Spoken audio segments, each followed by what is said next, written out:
People are suffering. People are in struggles. People are hurt in many aspects. I remember once while conducting a retreat,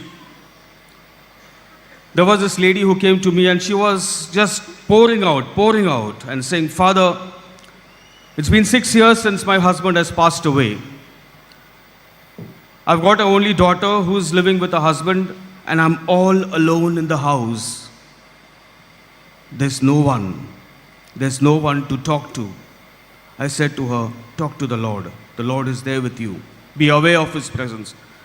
Today's reading, my dear brothers and sisters, in the Gospel, Jesus tells us, come to me, you who labor.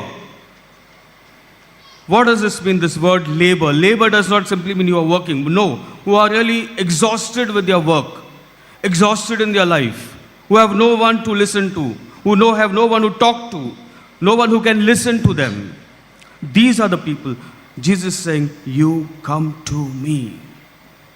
It's only when we come to the Lord, when we pour out ourselves to the Lord, my dear brothers and sisters, is that when we will be really refreshed. We are renewed in the Spirit. Exactly what Isaiah says in the first reading. Those who wait for the Lord are renewed in their spirit. Their spiritual lives are renewed, transformed.